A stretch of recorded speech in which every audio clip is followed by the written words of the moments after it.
Imaginemos por un momento intentar medir el peso exacto de una crisis global.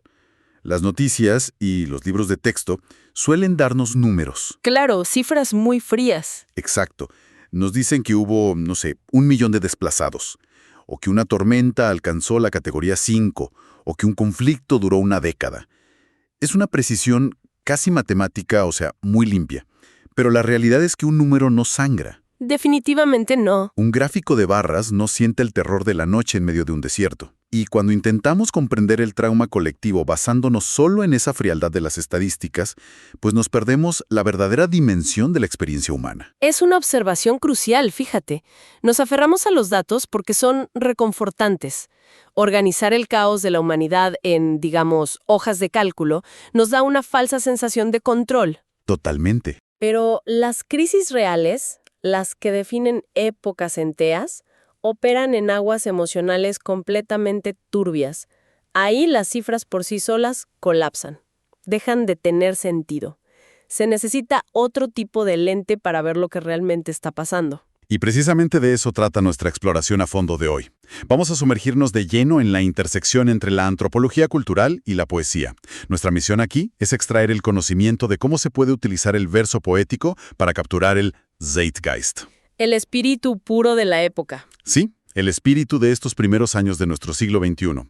Para esto tenemos sobre la mesa el trabajo de J.P. Lindström, un autor que, tiene un doctorado en Antropología Social y Cultural de la Universidad de Oxford y actualmente es profesor adjunto.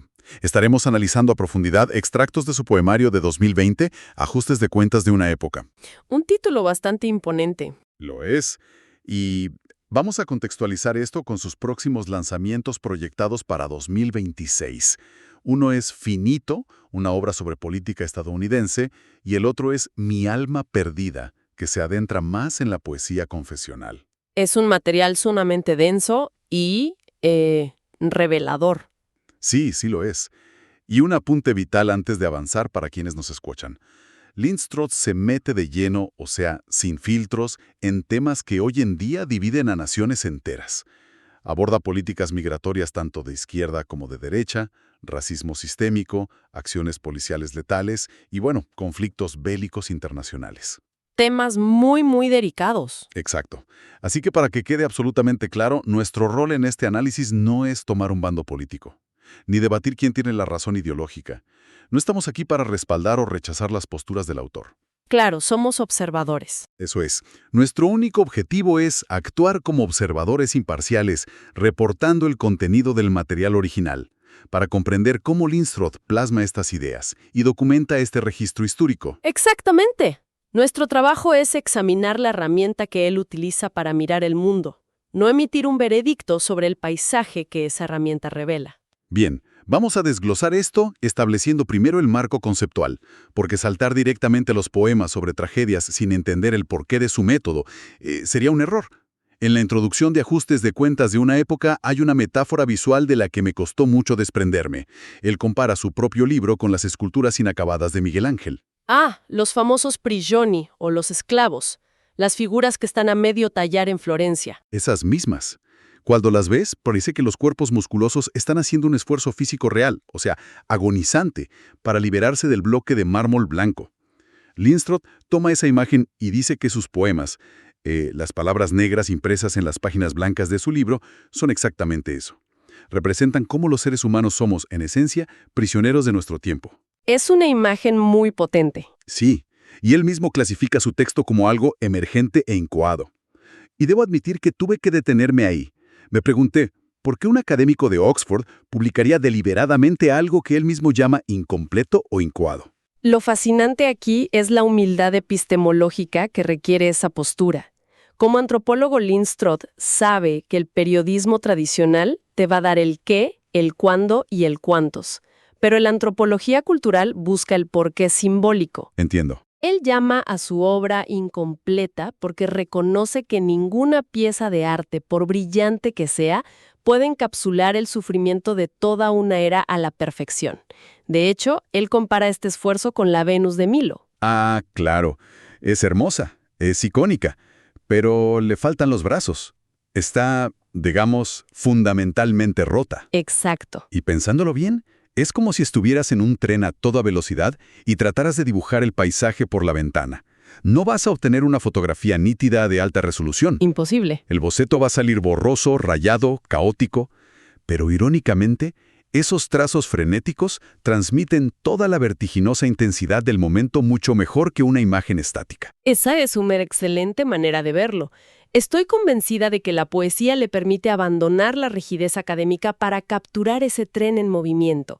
Le permite registrar el pulso emocional, la textura de la crisis, y ese es un dato antropológico tan válido como cualquier censo poblacional. Y hablando de movimiento y de intentar escapar, la obra no se queda solo en la teoría. Nos lanza directamente a la realidad física de quienes intentan huir de sus geografías, abordando la crisis migratoria global. Un tema ineludible. Y lo que me impactó es que no te da un resumen panorámico. Te obliga a mirar detalles microscópicos. Por ejemplo, en América, al describir el cruce del desierto de Sonora, o el norte como él lo titula, no habla de tratados de libre comercio o de cuotas de asilo. Habla del terror de ser iluminado por los reflectores de los helicópteros de la patrulla fronteriza. Como si fueran presas. Sí, como si los seres humanos fueran presas en una cacería nocturna. Reduce el vasto concepto geopolítico de la frontera a la experiencia sensorial del miedo absoluto. Es visceral. ¿Lo es? Y luego hay una escena en los centros de detención que, te juro, tuve que cerrar el libro y respirar profundo después de leerla. Describe un peluche del pato Donald. El característico traje azul marinero está impecable, pero el niño que lo sostenía, en medio del pánico del encierro, le arrancó los ojos a mordiscos. ¡Wow! ¡Qué fuerte! Es una imagen que te hiela la sangre. O sea, no necesitas leer un reporte de derechos humanos de 100 páginas. Ese juguete destrozado te explica la destrucción de la infancia. Y ese es el poder de cruzar la antropología con la poesía. Y nota cómo ese patrón de pérdida de identidad no tiene fronteras. Linstrot nos lleva de América a África y Europa. Sí, hace un salto geográfico enorme. En la sección sobre el enclave de Melilla, habla de los hombres que esperan en el monte Gurugurú, en Marruecos. Describe a estos clandestinos con huesos rotos y manos cortadas por el alambre de púas, intentando cruzar a territorio español. También menciona el mar Egeo. El hacinamiento en los botes de goma negra, la gente cayendo al agua helada, gritándole a Alá, preguntando por qué. De nuevo, no hay cifras, solo el grito en la oscuridad. Es desgarrador. Y en Asia, documenta el cruce del río Naf. Detalla la masacre del ejército contra la minoría musulmana rohingya en Myanmar y su huida hacia Bangladesh. Aquí usa un contraste que es pura disonancia cognitiva. Nos muestra un monje budista, una figura que en Occidente asociamos invariablemente con la paz extrema, vistiendo sus túnicas color granate, justificando verbalmente el exterminio de los rohingya. Y el detalle del que se agarra ahí es muy particular. Sí, el detalle poético es que Linstrot se enfoca en el aliento fétido del monje, manchado de rojo por masticar nuez de Betel. Ese detalle del aliento no es casualidad. Es el antropólogo notando cómo la podredumbre moral se manifiesta físicamente. Pero hay algo fundamental que no podemos pasar por alto en esta sección de migración. No todos los desplazamientos implican cruzar océanos o vallas de alambre de púas. Ah, la migración interna. Exacto. En el poema Manaus, Linstrot aborda la migración interna en Brasil. Nos habla de los amerindios que dejan la selva amazónica para buscar oportunidades en la enorme ciudad y terminan volviéndose, digamos, invisibles en el asfalto. Aquí es donde se pone realmente interesante, porque describe un rito de paso juvenil de la tribu Sateremahue, el ritual Tocandeira. ¿El de las hormigas? Ese mero. Tradicionalmente, los jóvenes deben introducir sus manos en guantes tejidos y llenos de hormigas bala, que tienen una de las picaduras más dolorosas del mundo, para demostrar su valor. Pero Linstrot nos cuenta que en las calles de Manaus, debido a la influencia y las restricciones de su nueva religión adventista, estos jóvenes realizan la danza tradicional usando los guantes completamente vacíos. Sin hormigas. Es un hallazgo antropológico devastador. Pero, a ver, explícame algo.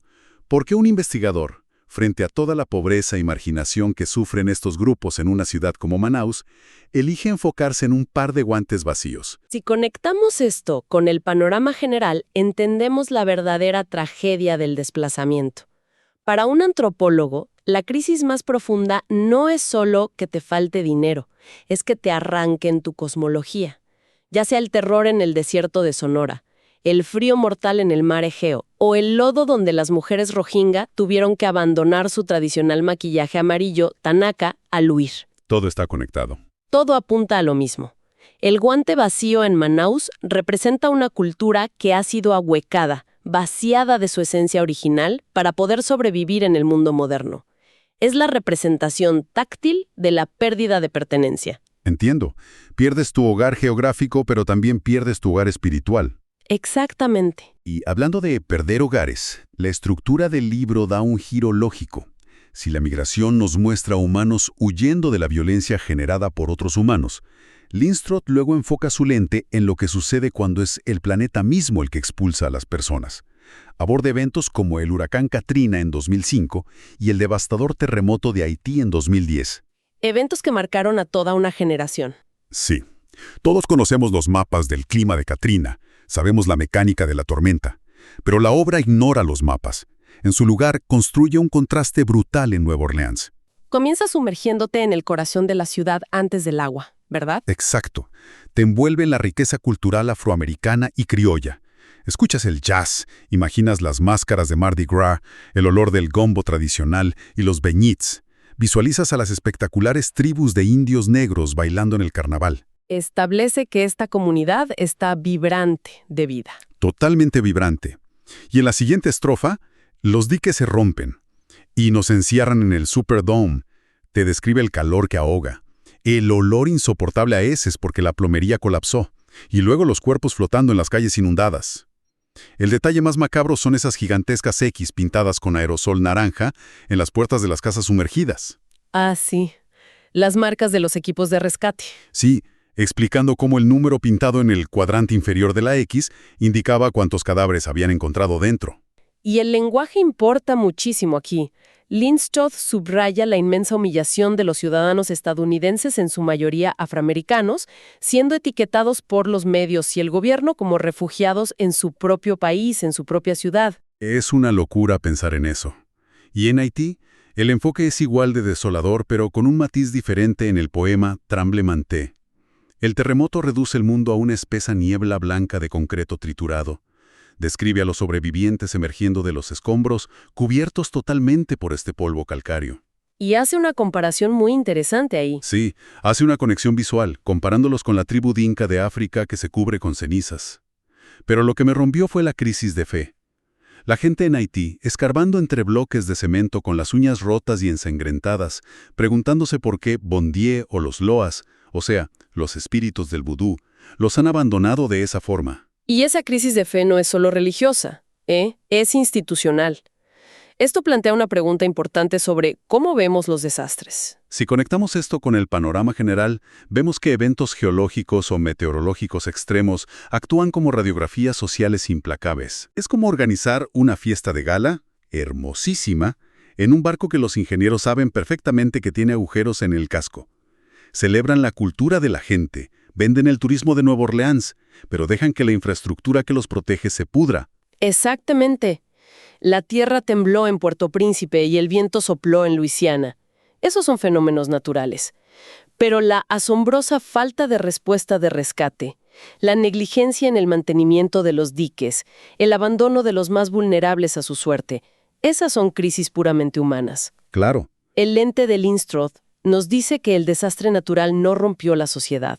El desastre natural simplemente iluminó con una luz cegadora las fracturas del racismo sistémico y la desigualdad extrema que ya estaban ahí. Y esas fracturas sistémicas no necesitan un huracán para manifestarse. Esa misma negligencia se filtra en la vida cotidiana cívica. El autor aplica este mismo método para documentar las crisis políticas y la violencia interna dentro de Estados Unidos. Da un salto del desastre natural al desastre cívico. Así es, inicia rastreando el deterioro político desde el caos de las elecciones presidenciales del año 2000 en Florida, con el desastre de las famosas papeletas mariposa y los recuentos interminables. Las butterfly ballots. Exacto. Lo lee como el primer presagio de una época turbulenta. Pasa por el impacto de figuras como Obama y Trump en poemas como Change y Forebodings. Pero donde el lente antropológico me pareció más potente fue en cómo aborda el 11 de septiembre en el poema Las Torres. Es un desafío escribir sobre el 11 de septiembre porque se ha documentado hasta el cansancio. ¿Cómo lo aborda él? Evita el nacionalismo típico, comienza con el cielo azul cobalto perfecto de esa mañana y cómo quedó arruinado para siempre. Pero la imagen central es la de los oficinistas y sobrevivientes de Wall Street caminando por Manhattan cubiertos por esa gruesa capa de ceniza tóxica. Y Linkstrath hace una conexión transcultural brillante. ¿Con quién los compara? Los compara con los agorizados, los hombres santos hindúes que se cubren el cuerpo voluntariamente con las cenizas de las piras funerarias. ¡Wow! Es una imagen escalofriante. Estás tomando el centro del capitalismo global y equiparando a sus sobrevivientes con ascetas religiosos que meditan sobre la muerte. Es una comunión forzada en el duelo y el trauma. Y lamentablemente, esa línea de trauma no se detiene ahí. Se ramifica en la violencia racial moderna. Linkstrath escribe sobre Trayvon Martin, describiéndolo como un niño sin rostro con una sudadera gris, y cómo los caramelos que había comprado quedaron esparcidos, brillando bajo la lluvia y las luces de las patrullas. ¡Qué imagen tan triste! Muchísimo. También aborda la muerte de Michael Brown en Ferguson, y no los narra como sucesos policíacos aislados de las noticias de la noche. Los vincula históricamente. Tira de un hilo que los conecta directamente con la era de Jim Crow, con la esclavitud e incluso con la infame decisión de la Corte Suprema sobre Dred Scott en el siglo XIX. Esa es la función de la antropología, trazar la genealogía de la violencia. Linkstrath nos dice que la sangre derramada en el asfalto hoy tiene un linaje histórico. Entonces, ¿qué significa todo esto cuando llegamos a la violencia sin sentido aparente? Llegué a la sección sobre el tiroteo en la escuela secundaria de Parkland, y debo admitir que tuve un momento de rechazo. ¿Te pareció demasiado? Me pareció casi incomprensible. Para describir la masacre en las aulas con un rifle AR-15, el autor decide usar como marco sonoro la melodía de un Jack in the Box, esas cajas de sorpresas infantiles de donde salta un payaso, girando la manivela al ritmo de la cancioncita Pop Goes the Whistle. O sea, ¿por qué usar algo tan inocente, casi cómico, para documentar una masacre de adolescentes? Entiendo tu rechazo inicial, pero es una decisión poética brutalmente calculada. ¿Qué es un Jack in the Box? Es un mecanismo de tensión repetitiva. Ajá. Giras la manivela una y otra vez, y la sorpresa es inevitable, mecánica y violenta cuando la tapa se abre de golpe.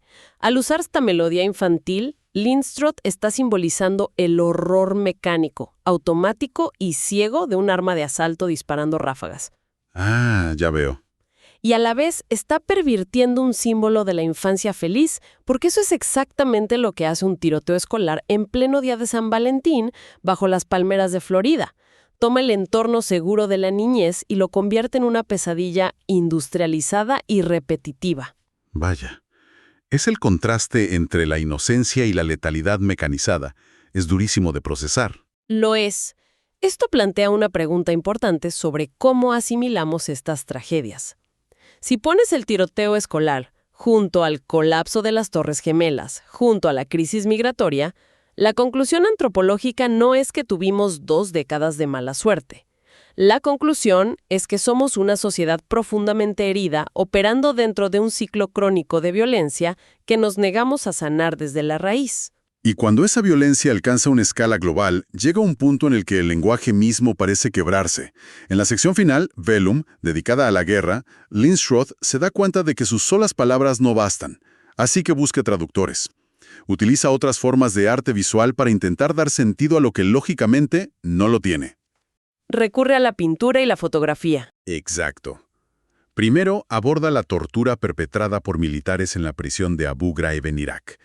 Pero en lugar de describir los infames informes clasificados, Linkstrath escribe un poema basado en la serie de pinturas que el artista colombiano Fernando Botero hizo sobre el escándalo. Botero es conocido por sus figuras de proporciones exageradas, muy voluminosas.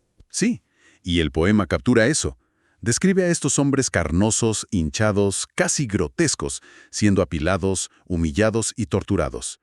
Es fascinante, porque Linkstrath usa un arte exagerado y grotesco para reflejar una realidad militar que fue, en la vida real, infinitamente más grotesca y despojada de toda ética humana. Es usar el arte para digerir la monstruosidad. Tal cual. Y luego nos transporta a la guerra civil en Yemen. Esta vez se ancla en una fotografía real la desgarradora imagen ganadora de premios de una niña de 7 años llamada Amal Hussain, tomada por The New York Times. Una imagen que definió la crueldad de ese conflicto. La descripción poética que hace de esa foto te vacía por dentro. La llama una esquelética forma querúbica. Describe cómo su piel, casi translúcida, está tensada sobre los huesos del rostro como si fuera el cuero reseco de un tambor. Menciona las moscas revoloteando y sus ojos clavados en un vacío insondable. ¡Qué fuerte! Es el retrato del hambre, pero no un hambre natural, sino el hambre utilizada deliberadamente como un arma de guerra masiva. Y mientras leía esto, me di cuenta de lo que estaba haciendo el autor. Está usando poesía para describir una pintura de Botero, que a su vez describe una tortura real, o usando versos poéticos para narrar una fotografía estática. Como si no pudiera mirar la realidad de frente. Exacto. Es como si estuvieras en un laberinto de espejos tratando de ver al monstruo. Mirar el horror puro de Yemen o Abu Ghraib directamente a los ojos te ciega, te destruye la psique. Así que tienes que mirarlo a través del espejo del lente de una cámara y luego a través del espejo de un poema, para poder soportarlo y asimilarlo. Esa analogía de los espejos es profunda y tristemente exacta. Lo fascinante aquí es que Lindstroth admite la derrota de la academia tradicional. Un ensayo sociológico no puede contener la mirada vacía de Amal Hussain. Al sintetizar la inmediatez visceral de una fotografía, la exageración emotiva de la pintura de Botero y el ritmo sombrío de su propia poesía, crea el único lenguaje híbrido capaz de comunicar un dolor que, por definición, es inexpresable. Hace que no podamos apartar la mirada. Y creo que eso encapsula perfectamente el viaje a través de estos ajustes de cuentas de una época. J.P. Lindstroth no escribió esto para darnos un manual de soluciones geopolíticas. Utilizó la antropología y la poesía para quitarnos la anestesia, para arrebatarnos el confort de leer sobre una guerra o un huracán y pensar, bueno, solo son estadísticas. Nos obliga a confrontar la herida humana cruda que ha marcado estas primeras décadas del siglo XXI. Lo cual redefine por completo lo que significa estar bien informado hoy en día. Si alguien cree que estar informado es solo memorizar fechas, recitar las cifras del PIB o saberse los nombres de los tratados internacionales, se está perdiendo la mitad de la historia. Totalmente de acuerdo. Comprender de verdad requiere empatía radical. Requiere asimilar cómo el contexto histórico y el trauma cultural enriquecen nuestra visión de la humanidad. Si nos quedamos solo con los titulares de noticias, la sobrecarga diaria de violencia terminará volviéndonos completamente apáticos, consumidores de tragedias. Y eso es exactamente lo que Lindstroth intenta evitar. Lo que me lleva a un pensamiento final para dejar resonando, cerrando el círculo con lo que hablamos al principio, para quienes nos sintonizan. Volvamos a esa imagen de las esculturas de Miguel Ángel, los Prigioni. Las figuras en el mármol. Sí, Lindstroth nos convenció de que somos esos prisioneros, atrapados en la piedra caótica de nuestra época, medio tallados, luchando contra las guerras, el racismo, el cambio climático y nuestros propios fracasos institucionales. Tratando desesperadamente de salir del mármol. Exactamente. Entonces, la gran pregunta que queda en el aire es, cuando los antropólogos del futuro nos estudien dentro de 100 o 200 años y vean la forma final de nuestra escultura, ¿qué verán? Es una gran pregunta. ¿Seremos recordados en los libros de historia exclusivamente por las cicatrices, por las tragedias y la asombrosa violencia de nuestros primeros 26 años de este siglo? ¿O verán la tensión de los músculos de la estatua? ¿Seremos recordados por los esfuerzos frenéticos, organizados y aún en proceso para romper la piedra y liberarnos hacia algo más humano? Es una invitación urgente a reflexionar sobre qué parte de ese bloque de mármol estás cincelando tú, desde tu propia trinchera, en esta historia que sigue inexorablemente emergiendo.